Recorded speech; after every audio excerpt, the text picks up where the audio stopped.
Vous savez pourquoi je vous ai installé ici? Non?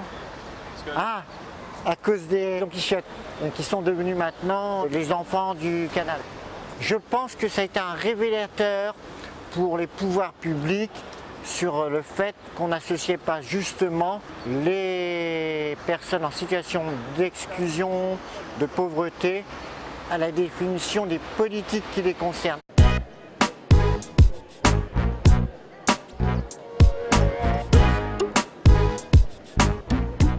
4 ans après le lancement du chantier national prioritaire pour l'hébergement et l'accès au logement des personnes sans abri ou mal logées, la délégation à l'hébergement et à l'accès au logement, la Direction générale de la cohésion sociale et le Conseil national des politiques de lutte contre la pauvreté et l'exclusion sociale ont organisé une journée d'échange sur le thème clé de la participation des usagers.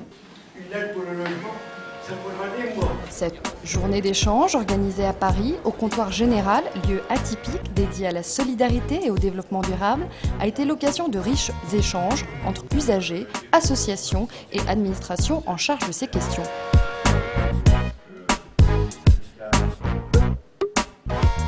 Le CCPA, au Conseil consultatif des personnes accueillies ou hébergées, est l'organe de représentation nationale des usagers.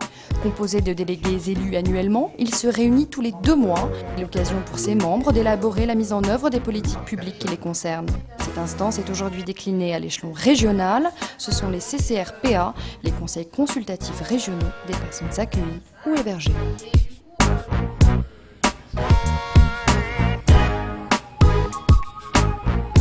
Pour une fois, on a eu la chance qu'on nous ait donné les moyens de prendre la parole, d'être acteur de notre devenir dans la politique sociale.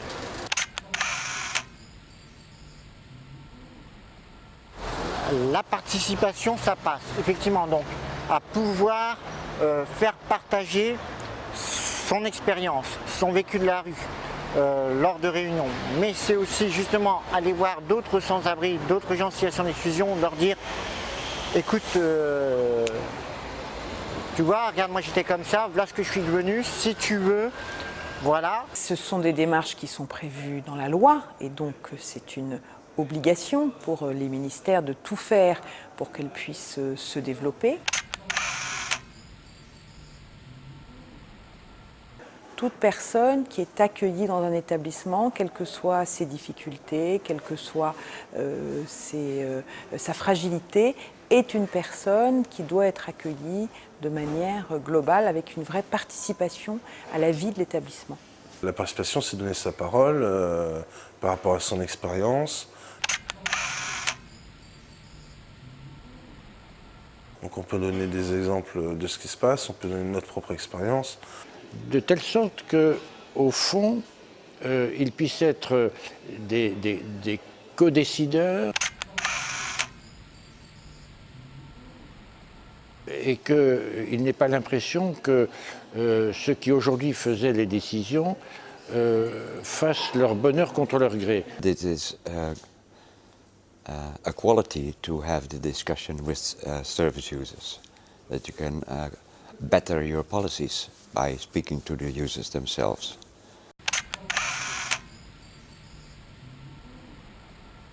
A voice to let people know what we need, who we are, how diverse it is. On agit avec nous, en notre nom. Je suis un volontaire, un bénévole, on dit, dans des associations, plusieurs. Une sur le plan local, donc de la commune à Anvers.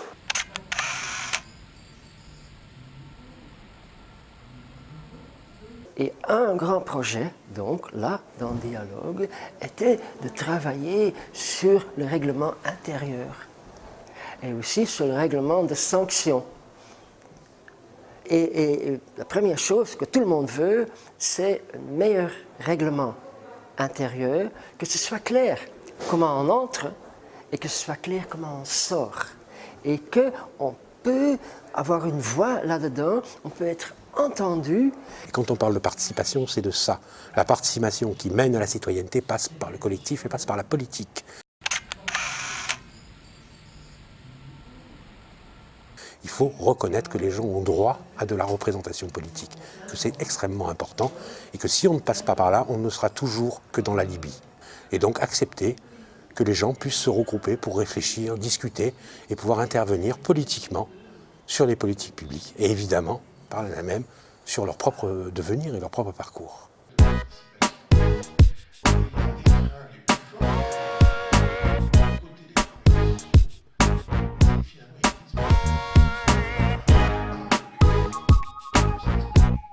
Parce qu'on est quand même les premières personnes concernées par ces problèmes.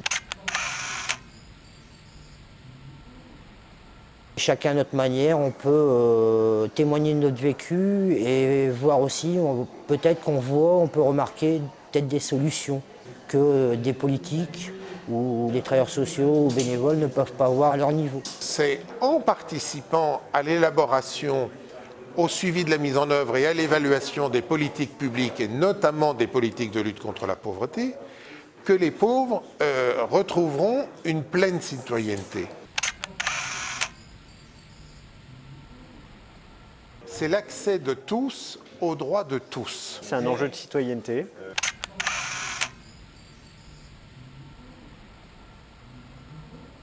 Parce qu'à partir du moment où on permet à des personnes de s'exprimer, de pouvoir parler comme tout le monde sur ce qu'elles vivent, sur notre société, ça peut aussi les inciter, les encourager à retrouver leur place de citoyen en allant voter. Survivre sur le pavé à la rue, squatter, etc., vivre sans eau, sans électricité, sans chauffage, mais c'est un art, quoi. C'est un art de combat. Et ça, il faut de véritables compétences. Alors, ce n'est pas des choses qu'on apprend à l'université, c'est des choses qu'on apprend, on est obligé, on n'a pas le choix. Nous sommes un vivier d'expérience et on a juste à piocher dedans pour qu'on leur apporte notre savoir, nos compétences, qui sont celles de la précarité. On est devenus des experts malgré nous. Les chercheurs, c'est bien beau, les sociologues, c'est bien beau, il en faut, etc. Mais les personnes qui savent ce qu'il faut, c'est nous-mêmes. C'est pour ça qu'on revendique le droit d'expert du vécu. Donc si on commençait déjà par reconnaître la formidable aptitude à la survie qu'ont les gens à la rue, à partir de ce moment-là, peut-être qu'on les regarderait différemment et qu'on travaillerait peut-être avec eux différemment.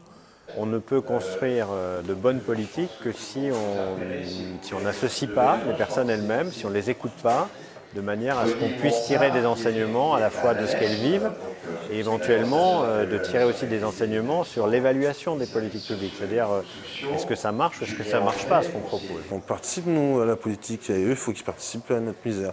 C'est un petit peu ça que je pourrais dire.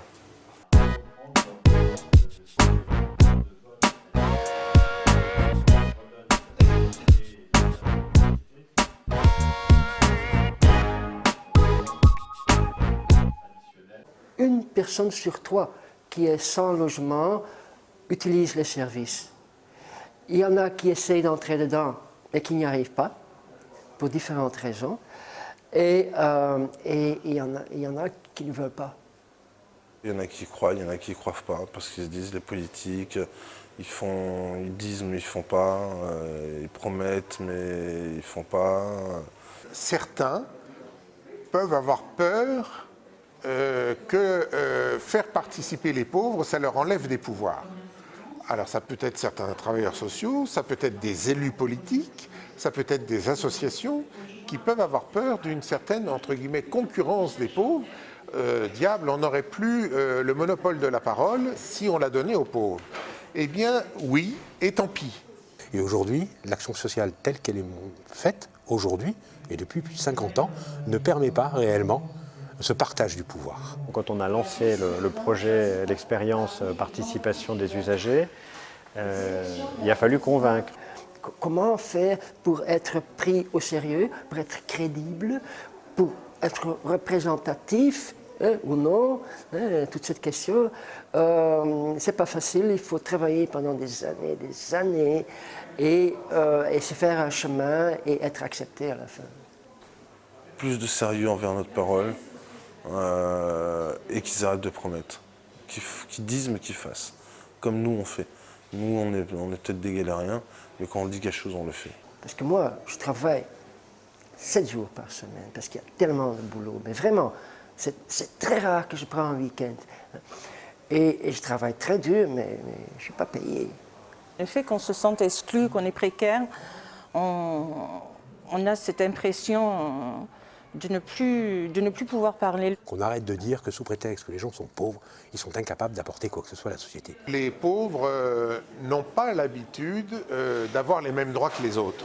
Tout processus de participation, quels que soient les domaines, c'est un processus long. Il faut être patient. Parce que c'est si difficile, après quelque temps, souvent, on veut simplement faire, comme on dit en anglais, the tin box, c'est-à-dire une boîte dans laquelle la chose se passe, mais il n'y a rien qui en sort. Et que tout le monde est un petit peu d'accord, mais que rien ne change, au fait.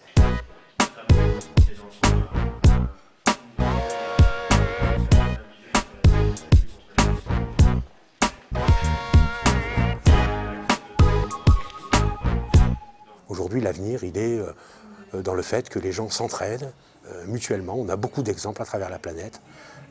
Là, on l'a un peu oublié en France, mais il est clair que si à un moment donné, on veut que les gens exercent une réelle citoyenneté, eh bien, la citoyenneté, ça passe aussi par l'action collective. Alors, je me dis que la participation au CCPA peut être justement une avancée à ce niveau-là. Et il faut savoir voir ça à long terme, parce que maintenant, on est juste au tout début de l'idée de participation. Hein. Nous, on veut pouvoir continuer cette démarche, l'approfondir, l'améliorer. C'est-à-dire d'avoir vraiment cette préoccupation avec des formes différentes. Il ne s'agit pas d'imposer le même modèle partout, mais je pense que ce qui a été engagé avec le CCPA, à l'initiative du ministère, et c'est vraiment du développement durable, on va dire, c'est irréversible. Voilà, c'est le message que j'aurais à dire. Je pense qu'on ne reviendra pas en arrière.